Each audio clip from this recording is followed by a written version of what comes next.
Adventure 8 in His Last Bow by Sir Arthur Conan Doyle. The Adventure of the Devil's Foot. In recording from time to time some of the curious experiences and interesting recollections which I associate with my long and intimate friendship with Mr. Sherlock Holmes, I have continually been faced by difficulties caused by his own aversion to publicity. To his sombre and cynical spirit, all popular applause was always abhorrent, and nothing amused him more at the end of a successful case than to hand over the actual exposure to some orthodox official, and to listen with a mocking smile to the general chorus of misplaced congratulation. It was indeed this attitude upon the part of my friend, and certainly not any lack of interesting material, which has caused me of late years to lay very few of my records before the public. My participation in some of his adventures was always a privilege which entailed discretion and reticence upon me. It was then with considerable surprise that I received a telegram from Holmes last Tuesday. He's never been known to write where a telegram would serve, in the following terms: "Why not tell them of the Cornish Horror? Strangest case I have handled." I have no idea what backward sweep of memory had brought the matter fresh to his mind, or what freak had caused him to desire that I should recount it. But I hasten, before another cancelling telegram may arrive, to hunt out the notes which give me the exact details of the case, and to lay the narrative before my readers. It was, then, in the spring of the year 1897, that Holmes' iron constitution showed some symptoms of giving way in the face of constant hard work of a most exacting kind, aggravated perhaps by occasional indiscretions of his own. In March of that year, Dr. Moore Agar of Harley Street, whose dramatic introduction to Holmes I may some day recount, gave positive injunctions that the famous private agent lay aside all his cases and surrender himself to complete rest if he wished to avert an absolute breakdown. The state of his health was not a matter in which he himself took the faintest interest, for his mental detachment was absolute, but he was induced at last, on the threat of being permanently disqualified from work, to give himself a complete change of scene and air. Thus it was that in the early spring of that year we found ourselves together in a small cottage near Poldhu Bay, at the further extremity of the Cornish peninsula. It was a singular spot, and one peculiarly well suited to the grim humour of my patient. From the windows of our little whitewashed house, which stood high upon a grassy headland, we looked down upon the whole sinister semicircle of Mounts Bay, that old death-trap of sailing vessels, with its fringe of black cliffs and surge-swept reefs, on which innumerable seamen have met their end. With a northerly breeze, it lies placid and sheltered, inviting the storm-tossed craft to tack into it for rest and protection. Then come the sudden swirl round of the wind, the blistering gale from the south-west, the dragging anchor, the lee shore, and the last battle in the creaming breakers. The wise mariner stands far out from that evil place. On the land side our surroundings were as sombre as on the sea. It was a country of rolling moors, lonely and dun-coloured, with an occasional church tower to mark the site of some old-world village. In every direction upon these moors there were traces of some vanished race which had passed utterly away, and left as its sole record strange monuments of stone, irregular mounds which contained the burned ashes of the dead, and curious earthworks which hinted at prehistoric strife. The glamour and mystery of the place, with its sinister atmosphere of forgotten nations, appealed to the imagination of my friend, and he spent much of his time in long walks and solitary meditations upon the moor. The ancient Cornish language had also arrested his attention, and he had, I remember, conceived the idea that it was akin to the Chaldean, and had been largely derived from the Phoenician traders in tin. He had received a consignment of books upon philology, and was settling down to develop this thesis, when suddenly, to my sorrow and to his unfeigned delight, we found ourselves, even in that land of dreams, plunged into a problem at our very doors, which was more intense, more engrossing, and infinitely more mysterious than any of those which had driven us from London. Our simple life and peaceful, healthy routine were violently interrupted, and we were precipitated into the midst of a series of events which caused the utmost excitement, not only in Cornwall, but throughout the whole west of England. Many of my readers may retain some recollection of what was called at the time the Cornish Horror, though a most imperfect account of the matter reached the London press. Now, after 13 years, I will give the true details of this inconceivable affair to the public.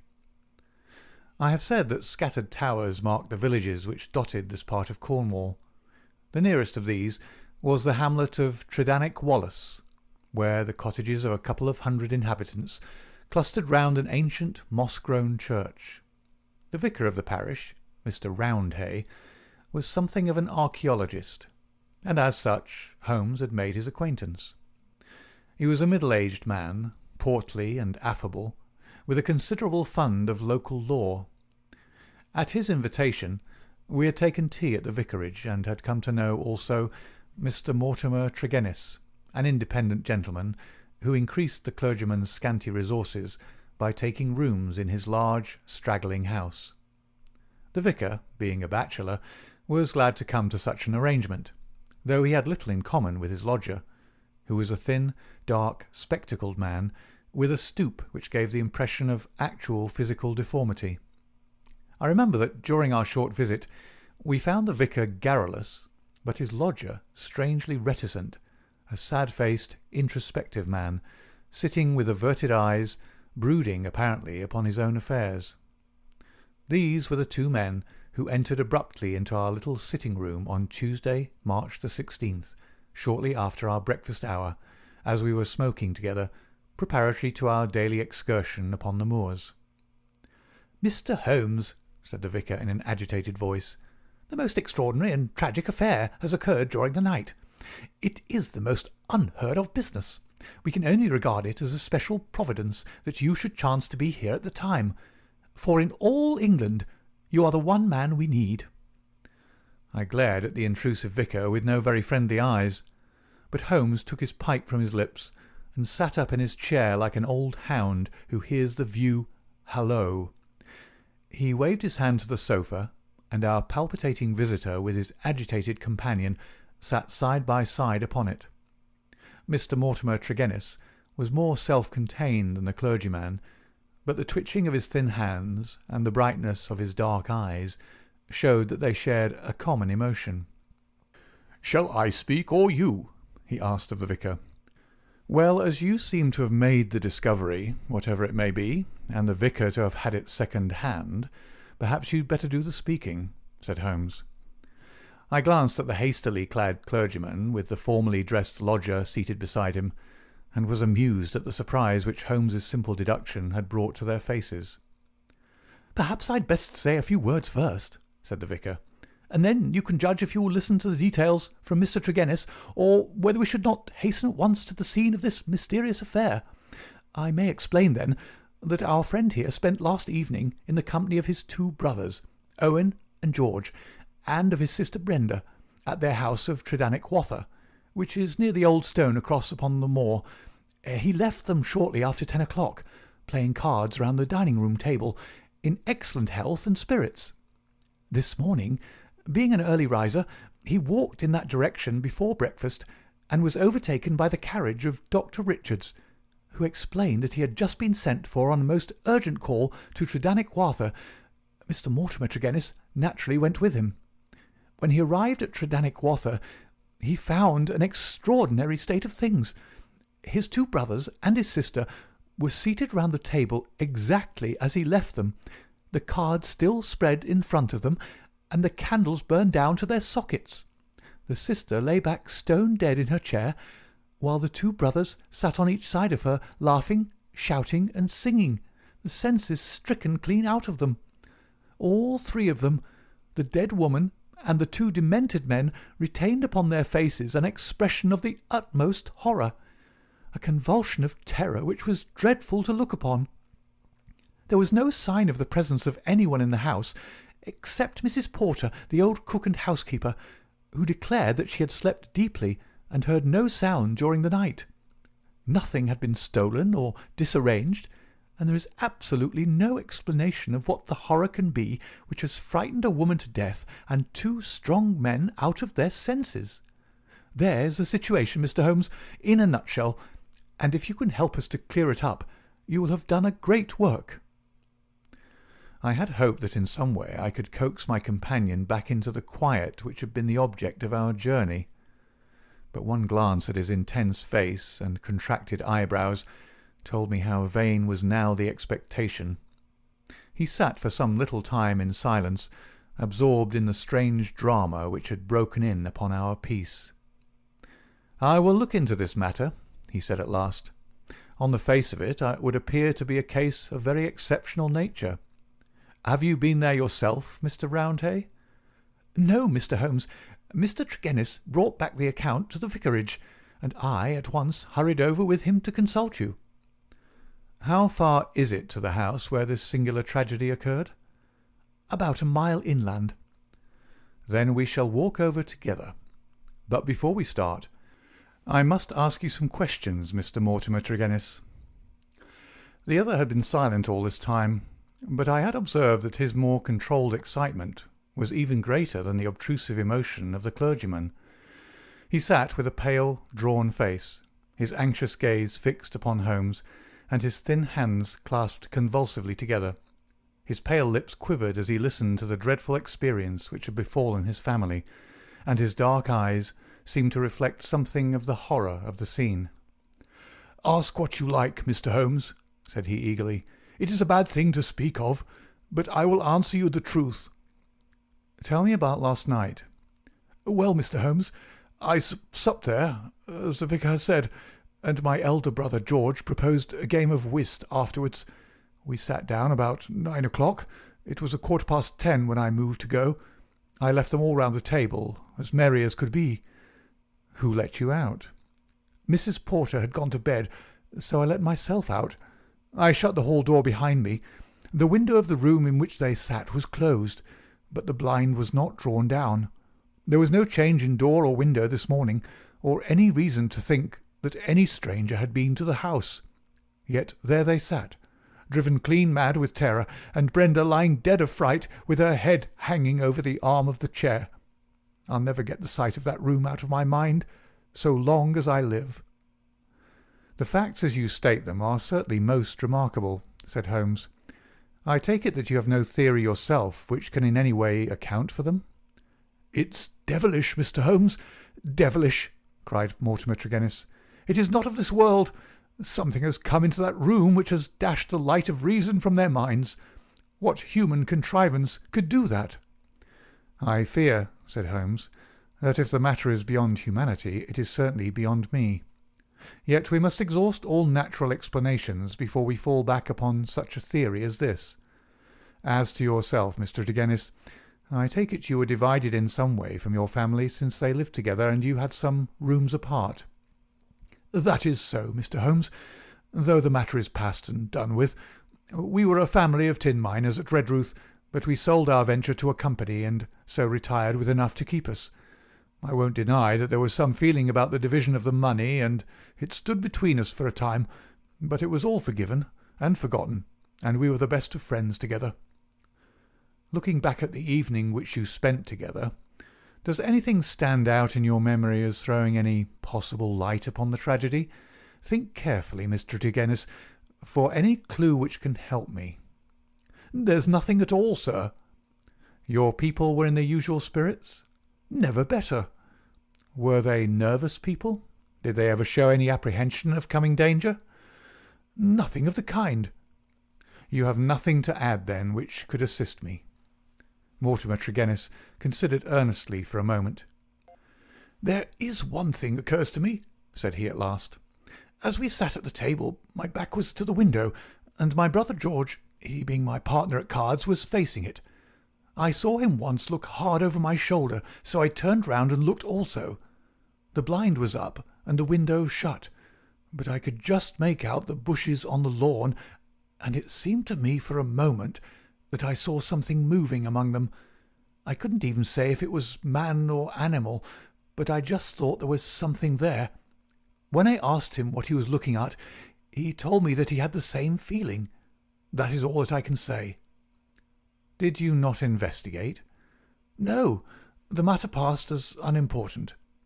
"You left them, then, without any premonition of evil?" "None at all." "I am not clear how you came to hear the news so early this morning." "I am an early riser, and generally take a walk before breakfast. This morning I had hardly started when the doctor in his carriage overtook me. He told me that old Mrs. Porter had sent a boy down with an urgent message. I sprang in beside him and we drove on. When we got there we looked into that dreadful room. The candles and the fire must have burned out hours before, and they had been sitting there in the dark until dawn had broken. The doctor said Brenda must have been dead at least 6 hours. There were no signs of violence. She just lay across the arm of the chair with that look on her face. George and Owen were singing snatches of songs and gibbering like two great apes. Oh, it was awful to see. I couldn't stand it, and the doctor was as white as a sheet. Indeed, he fell into a chair in a sort of faint, and we nearly had him on our hands as well." "Remarkable, most remarkable," said Holmes, rising and taking his hat. "I think perhaps we'd better go down to Tredannick Wather without further delay. I confess that I have seldom known a case which at first sight presented a more singular problem." Our proceedings that first morning did little to advance the investigation. It was marked, however, at the outset by an incident which left the most sinister impression upon my mind. The approach to the spot at which the tragedy occurred is down a narrow, winding country lane. While we made our way along it, we heard the rattle of a carriage coming towards us, and stood aside to let it pass. As it drove by us, I caught a glimpse through the closed window of a horribly contorted, grinning face glaring out at us. Those staring eyes and gnashing teeth flashed past us like a dreadful vision. "My brothers!" cried Mortimer Tregennis, white to his lips. "They are taking them to Helston." We looked with horror after the black carriage lumbering upon its way. Then we turned our steps toward this ill-omened house in which they had met their strange fate. It was a large and bright dwelling, rather a villa than a cottage, with a considerable garden which was already, in that Cornish air, well filled with spring flowers. Towards this garden the window of the sitting-room fronted, and from it, according to Mortimer Tregennis, must have come that thing of evil which had, by sheer horror, in a single instant, blasted their minds. Holmes walked slowly and thoughtfully among the flower-pots, and along the path before we entered the porch. So absorbed was he in his thoughts, I remember, that he stumbled over the watering-pot, upset its contents, and deluged both our feet and the garden path. Inside the house we were met by the elderly Cornish housekeeper, Mrs. Porter, who, with the aid of a young girl, looked after the wants of the family. She readily answered all Holmes's questions. She had heard nothing in the night. Her employers had all been in excellent spirits lately, and she had never known them more cheerful and prosperous. She had fainted with horror upon entering the room in the morning and seeing that dreadful company around the table.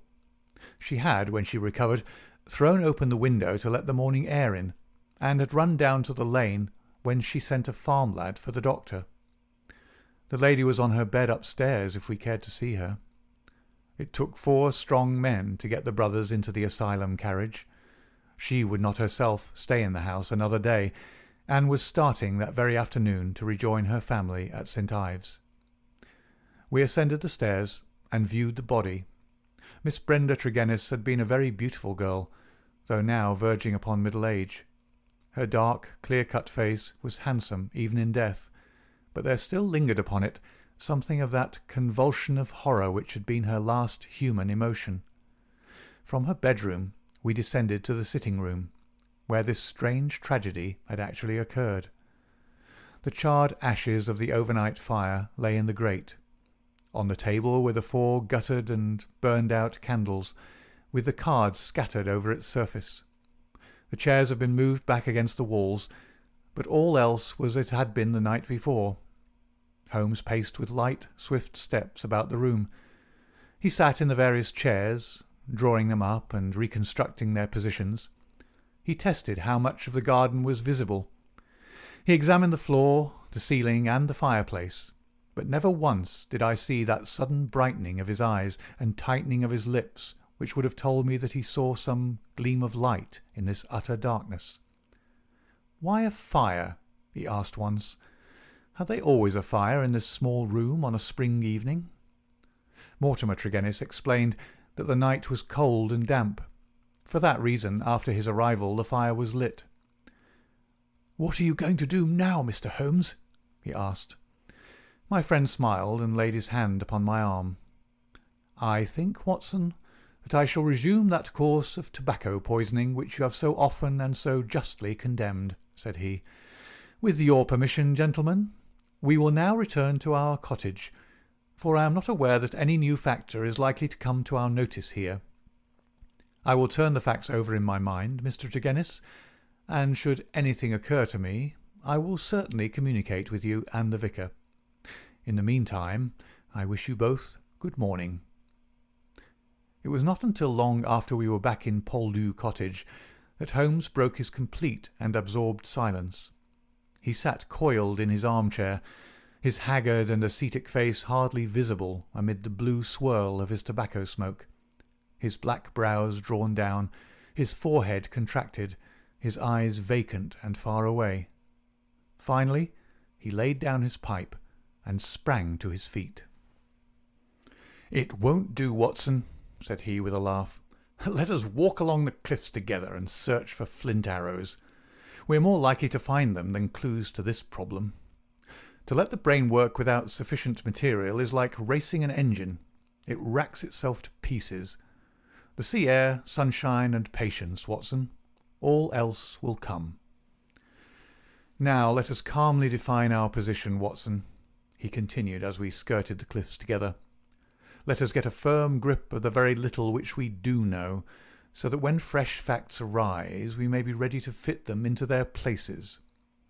I take it, in the first place, that neither of us is prepared to admit diabolical intrusions into the affairs of men.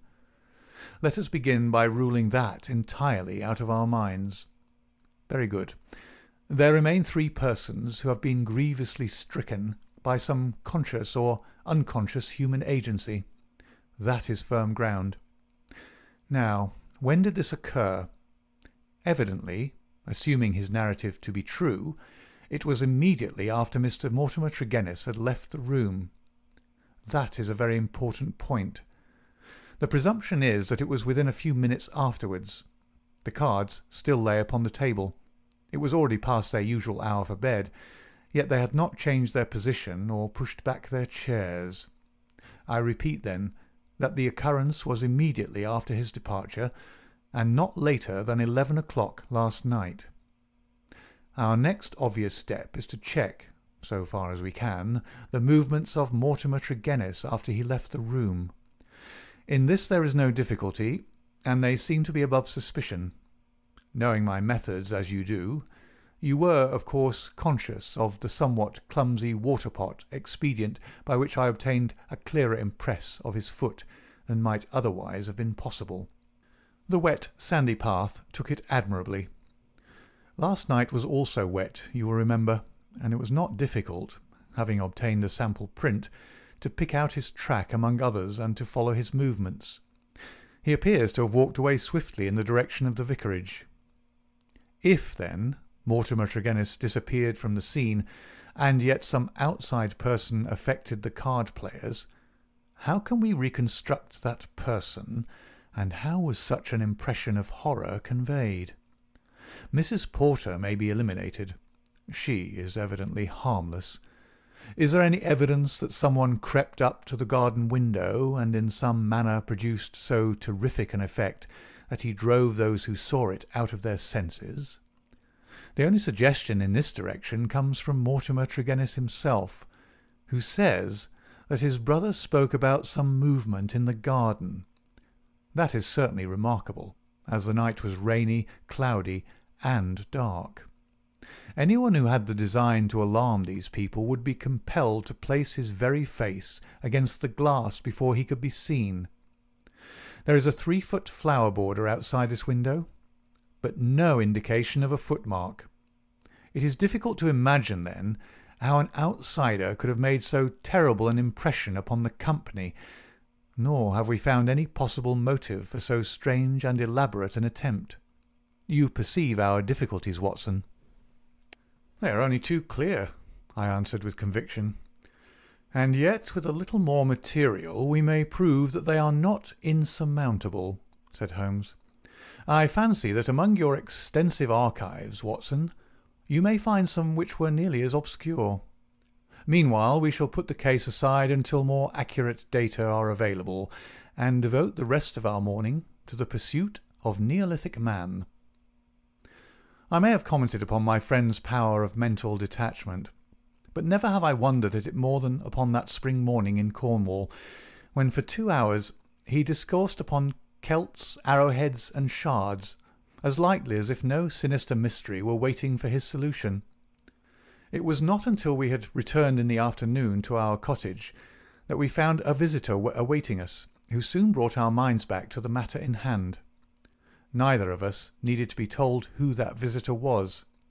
The huge body, the craggy and deeply seamed face with the fierce eyes and hawk-like nose, the grizzled hair which nearly brushed our cottage ceiling, the beard, golden at the fringes and white near the lips save for the nicotine stain from his perpetual cigar. All these were as well known in London as in Africa, and could only be associated with the tremendous personality of Dr. Leon Sterndale, the great lion hunter and explorer. We had heard of his presence in the district, and had once or twice caught sight of his tall figure upon the moorland paths. He made no advances to us, however, nor would we have dreamed of doing so to him, as it was well known that it was his love of seclusion which caused him to spend the greater part of the intervals between his journeys in a small bungalow buried in the lonely wood of Beauchamp-Ariens. Here, amid his books and his maps, he lived an absolutely lonely life, attending to his own simple wants, and paying little apparent heed to the affairs of his neighbours. It was a surprise to me, therefore, to hear him asking Holmes in an eager voice whether he had made any advance in his reconstruction of this mysterious episode. "The county police are utterly at fault," said he, "but perhaps your wider experience has suggested some conceivable explanation. My only claim to being taken into your confidence is that during my many residences here I have come to know this family of Tregennis very well indeed. Upon my Cornish mother's side, I could call them cousins, and their strange fate has naturally been a great shock to me.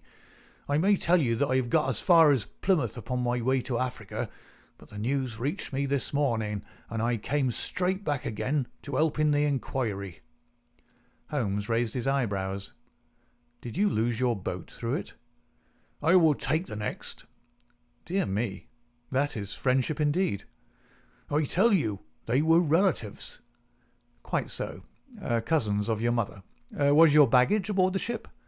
"Some of it, but the main part at the hotel." "I see.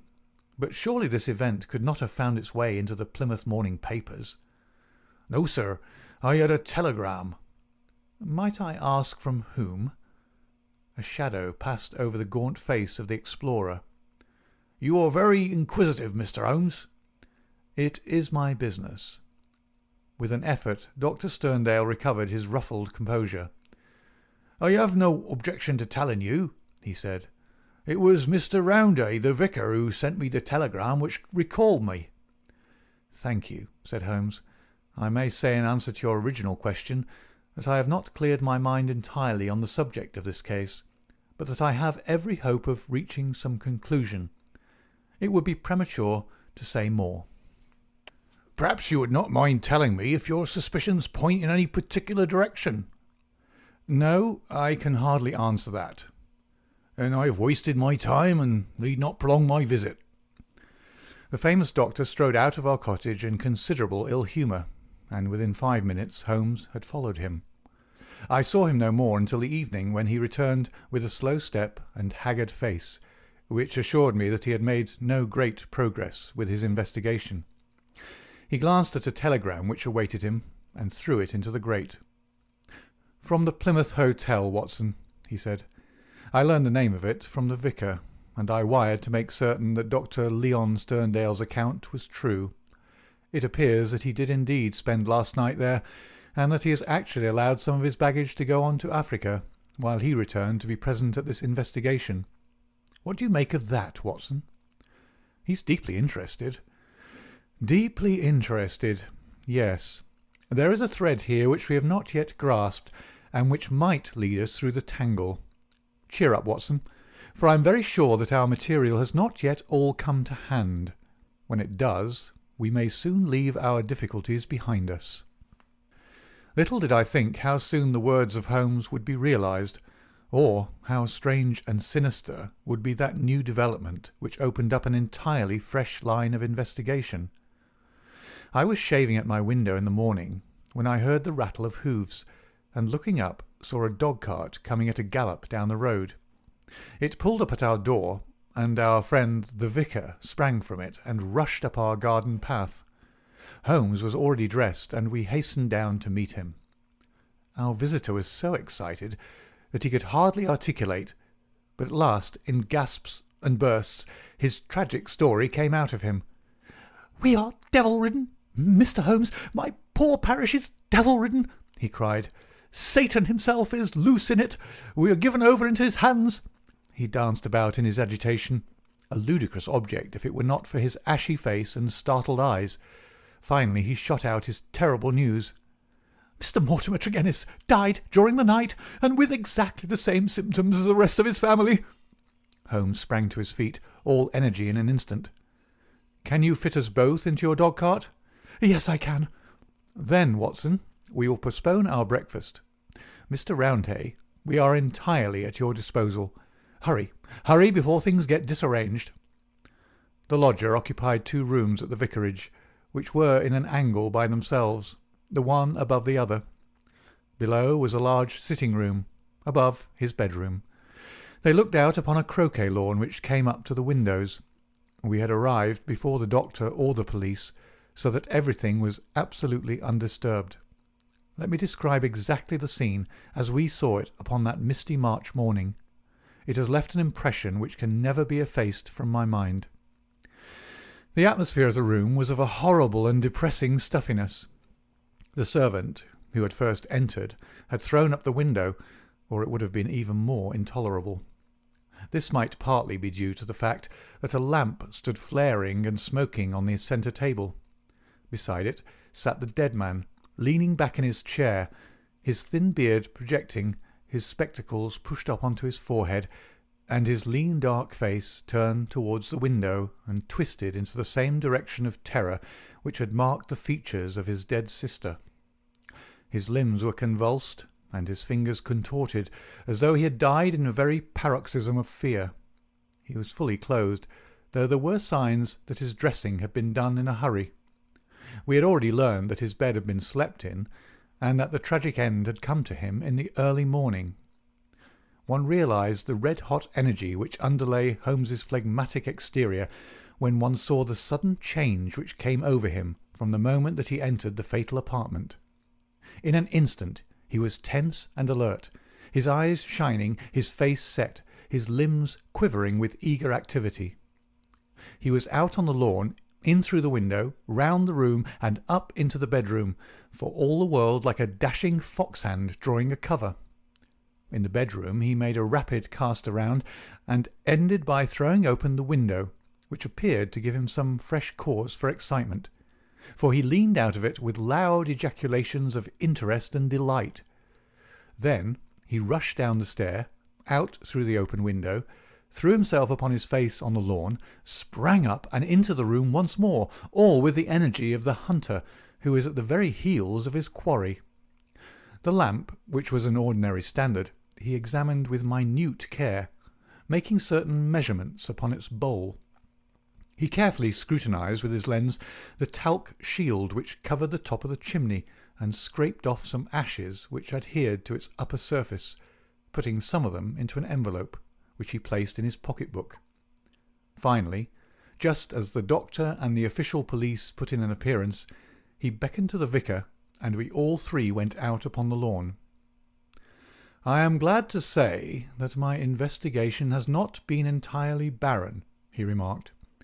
"I cannot remain to discuss the matter with the police, but I should be exceedingly obliged, Mr. Roundhay, if you would give the inspector my compliments, and direct his attention to the bedroom window and to the sitting-room lamp. Each is suggestive, and together they are almost conclusive. If the police would desire further information, I shall be happy to see any of them at the cottage. And now, Watson, I think that perhaps we shall be better employed elsewhere." It may be that the police resented the intrusion of an amateur, or that they imagined themselves to be upon some hopeful line of investigation, but it is certain that we heard nothing from them for the next 2 days. During this time, Holmes spent some of his time smoking and dreaming in the cottage, but a greater portion in country walks which he undertook alone, returning after many hours without remark as to where he had been. One experiment served to show me the line of his investigation. He had bought a lamp which was the duplicate of the one which had burned in the room of Mortimer Tregennis on the morning of the tragedy. This he filled with the same oil as that used at the vicarage, and he carefully timed the period which it would take to be exhausted. Another experiment which he made was of a more unpleasant nature, and one which I am not likely ever to forget. "You will remember, Watson," he remarked one afternoon, "that there is a single common point of resemblance in the varying reports which have reached us. This concerns the effect of the atmosphere of the room in each case upon those who had first entered it. You will recollect that Mortimer Tregennis, in describing the episode of his last visit to his brother's house, remarked that the doctor, on entering the room, fell into a chair. You had forgotten? Well, I can answer for it that it was so. Now, you will remember also that Mrs. Porter, the housekeeper, told us that she herself fainted upon entering the room, and had afterwards opened the window in the second case, that of Mortimer Tregennis himself. You cannot have forgotten the horrible stuffiness of the room when we arrived, though the servant had thrown open the window. That servant, I found upon inquiry, was so ill that she had gone to her bed. You will admit, Watson, that these facts are very suggestive. In each case there is evidence of a poisonous atmosphere. In each case, also, there is combustion going on in the room. In the one case a fire, in the other a lamp. The fire was needed, but the lamp was lit, as a comparison of the oil consumed will show, long after it was broad daylight. Why? Surely because there is some connection between three things: the burning, the stuffy atmosphere, and, finally, the madness or death of those unfortunate people. That is clear, is it not? It would appear so. At least we may accept it as a working hypothesis. We will suppose, then, that something was burned in each case which produced an atmosphere causing strange toxic effects. Very good. In the first instance, that of the Tregennis family, this substance was placed in the fire. Now the window was shut, but the fire would naturally carry fumes to some extent up the chimney.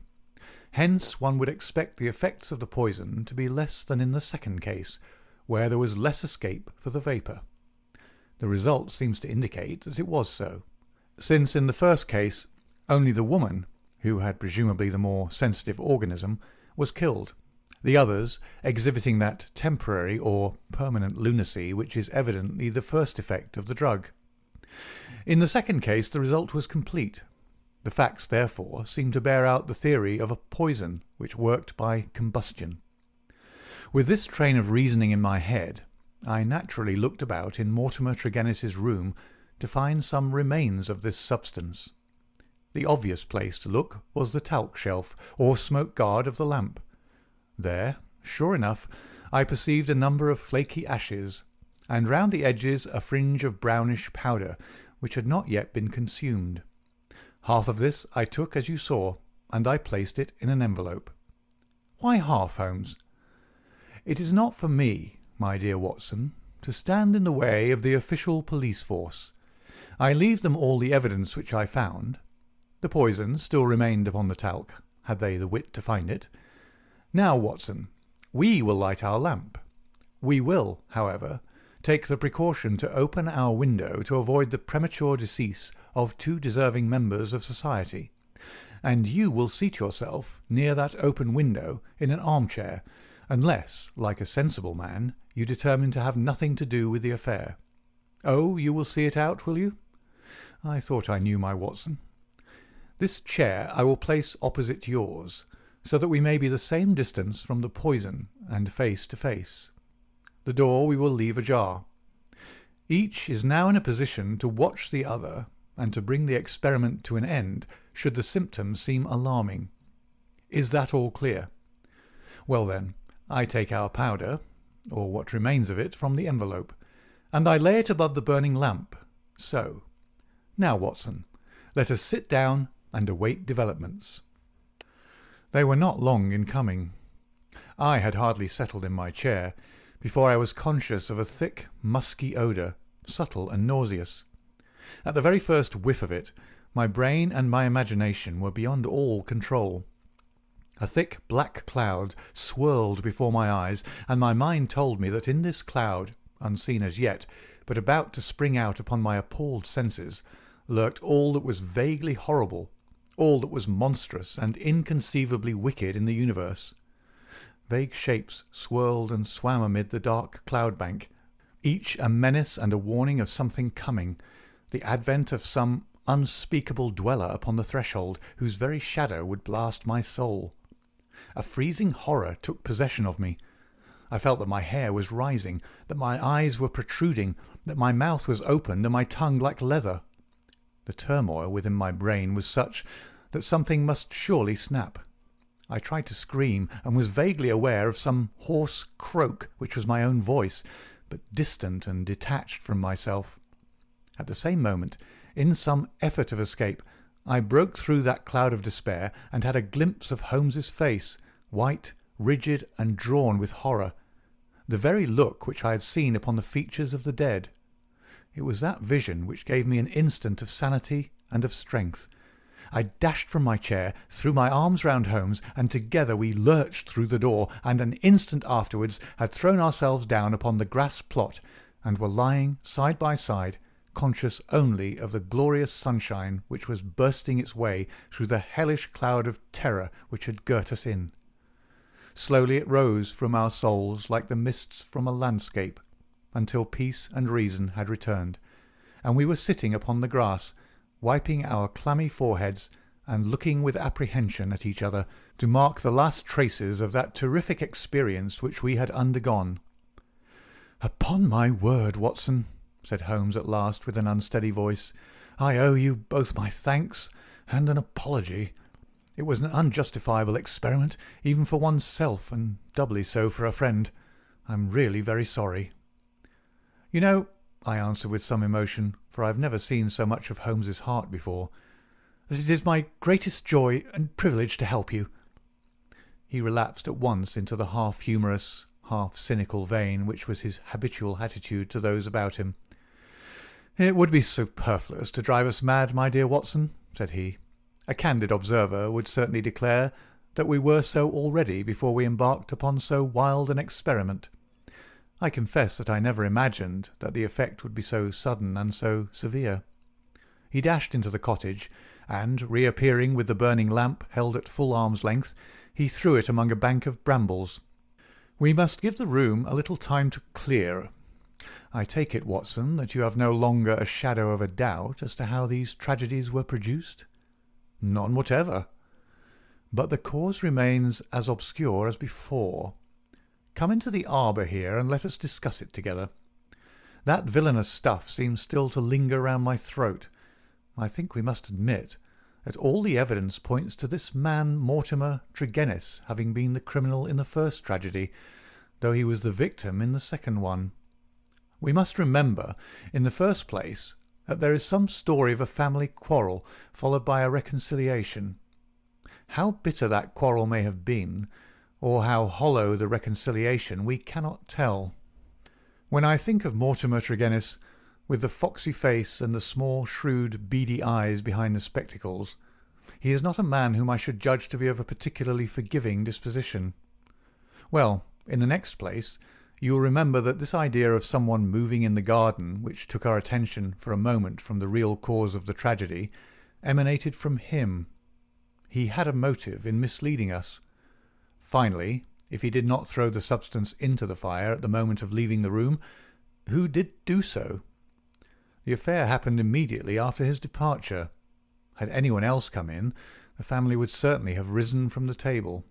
Besides, in peaceful Cornwall, visitors did not arrive after 10 o'clock at night.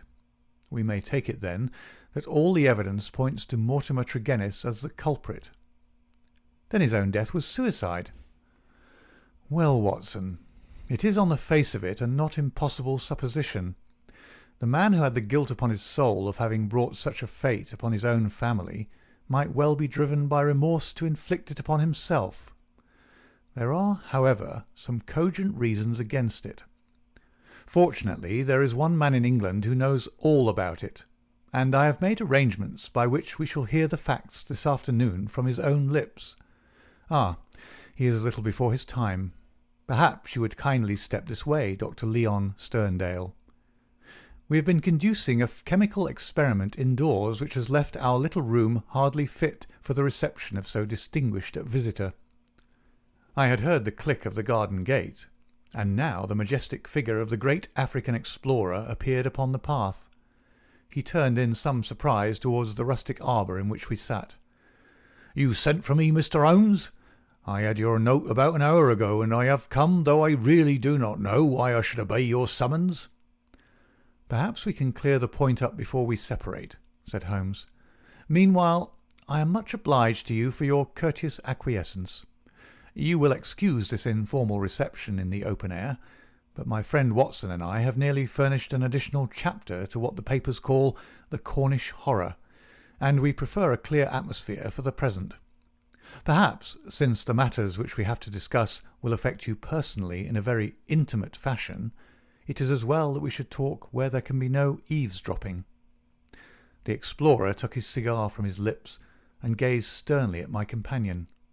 "I am at a loss to know, sir," he said, "what you can have to speak about which affects me personally in a very intimate fashion." "The killing of Mortimer Tregennis," said Holmes. For a moment I wished that I were armed. Sterndale's fierce face turned to a dusky red. His eyes glared, and the knotted, passionate veins started out in his forehead, while he sprang forward with clenched hands toward my companion. Then he stopped, and with a violent effort he resumed a cold, rigid calmness, which was perhaps more suggestive of danger than his hot-headed outburst. "I've lived so long among savages and beyond the law," said he, "that I've got me into the way of being a law to myself. You would do well, Mr. Holmes, not to forget it, for I have no desire to do you an injury." "Nor have I any desire to do you an injury, Dr. Sterndale. Surely the clearest proof of it is that, knowing what I know, I have sent for you and not for the police." Sterndale sat down with a gasp, overawed for perhaps the first time in his adventurous life. There was a calm assurance of power in Holmes's manner which could not be withstood. Our visitor stammered for a moment, his great hands opening and shutting in his agitation. "What do you mean?" he asked at last. "If this is a bluff upon your part, Mr. Holmes, you've chosen a bad man for your experiment. Let us have no more beating about the bush. What do you mean?" "I will tell you," said Holmes, "and the reason why I tell you is that I hope frankness may beget frankness. What my next step may be will depend entirely upon the nature of your own defence." "My defence?" "Yes, sir." "My defence against what?" "Against the charge of killing Mortimer Tregennis." Sterndale mopped his forehead with his handkerchief. "Upon my word, you're getting on," said he. "Do all your successes depend upon the prodigious power of bluff?" "The bluff," said Holmes sternly, "is upon your side, Dr. Leon Sterndale, and not upon mine. As a proof, I will tell you some of the facts upon which my conclusions are based. Of your return from Plymouth, allowing much of your property to go on to Africa, I will say nothing, save that it first informed me that you were one of the factors which are to be taken into account in reconstructing this drama. I came back. I have heard your reasons and regard them as unconvincing and inadequate. We will pass that. You came down here to ask me whom I suspected. I refused to answer you. You then went to the vicarage, waited outside it for some time, and finally returned to your cottage. How do you know that? I followed you. I saw no one. That is what you may expect to see when I follow you. You spent a restless night at your cottage, and you formed certain plans, which in the early morning you proceeded to put into execution. Leaving your door just as day was breaking, you filled your pocket with some reddish gravel that was lying heaped beside your gate. Sterndale gave a violent start, and looked at Holmes in amazement. You then walked swiftly for the mile which separated you from the vicarage. You were wearing, I may remark, the same pair of ribbed tennis shoes which are at the present moment upon your feet. At the vicarage you passed through the orchard and the side hedge, coming out under the window of the lodger Tragedies. It was now daylight, but the household was not yet stirring. You drew some of the gravel from your pocket, and you threw it up at the window above you. Sterndale sprang to his feet. I believe that you are the devil himself, he cried. Holmes smiled at the compliment. It took 2 or possibly 3 handfuls before the lodger came to the window. You beckoned him to come down. He dressed hurriedly and descended to his sitting-room. You entered by the window. There was an interview, a short one, during which you walked up and down the room. Then you passed out and closed the window, standing on the lawn outside, smoking a cigar and watching what occurred. Finally, after the death of Tragedies, you withdrew as you had come. Now, Dr. Sterndale, how do you justify such conduct, and what were the motives for your actions? If you prevaricate or trifle with me, I give you my assurance that the matter will pass out of my hands forever. Our visitor's face had turned ashen grey as he listened to the words of his accuser. Now he sat for some time in thought, with his face sunk in his hands. Then, with a sudden impulsive gesture, he plucked a photograph from his breast pocket and threw it on the rustic table before us. "That is why I've done it," said he. It showed the bust and face of a very beautiful woman. Holmes stooped over it. "Brenda Tragedies," said he. "Yes, Brenda Tragedies," repeated our visitor.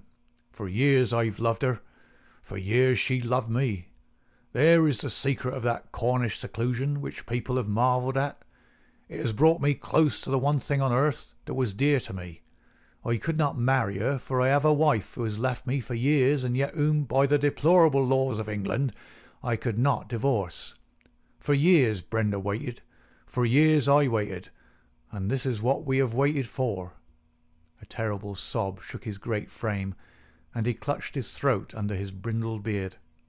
Then, with an effort, he mastered himself and spoke on. "The vicar knew. He was in our confidence. He would tell you that she was an angel upon earth. That was why he telegraphed to me, and I returned.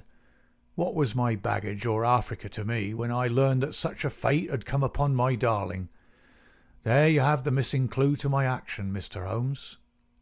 "Proceed," said my friend. Dr. Sterndale drew from his pocket a paper packet and laid it upon that table. On the outside was written Radix Pedis Diaboli, with a red poison label beneath it. He pushed it toward me. "I understand that you are a doctor, sir. Have you ever heard of this preparation?" "Devil's foot root. No, I've never heard of it." "It is no reflection upon your professional knowledge," said he, "for I believe that, save for one sample in a laboratory at Buda, there is no other specimen in Europe. It has not yet found its way either into the pharmacopoeia or into the literature of toxicology. The root is shaped like a foot, half human, half goat-like, hence the fanciful name given by a botanical missionary. It's used as an ordeal poison by the medicine men in certain districts of West Africa, and is kept as a secret among them. This particular specimen I obtained under very extraordinary circumstances in the Ubangi country." He opened the paper as he spoke and disclosed a heap of reddish-brown snuff-like powder. "Well, sir?" asked Holmes sternly. "I'm about to tell you, Mr. Holmes, all that actually occurred, for you already know so much that it's clearly to my interest that you should know all. I've already explained the relationship in which I stood to the Tregennis family. For the sake of the sister, I was friendly with the brothers. There was a family quarrel about money which estranged this man Mortimer, but it was supposed to be made up, and I afterwards met him as I did the others. He was a sly, subtle, scheming man, and several things arose which gave me a suspicion of him, but I had no cause for any positive quarrel. One day, only a couple of weeks ago, he came down to my cottage, and I showed him some of my African curiosities. Among other things, I exhibited this powder, and I told him of its strange properties, how it stimulates those brain centres which control the emotion of fear, and how either madness or death is the fate of the unhappy native who is subjected to the ordeal by the priest of his tribe. I told him also how powerless European science would be to detect it.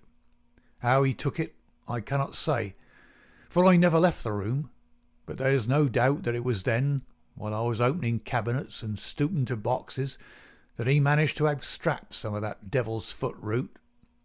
I well remember how he plied me with questions as to the amount and the time that he was needed for its effect, but I little dreamed that he could have a personal reason for asking.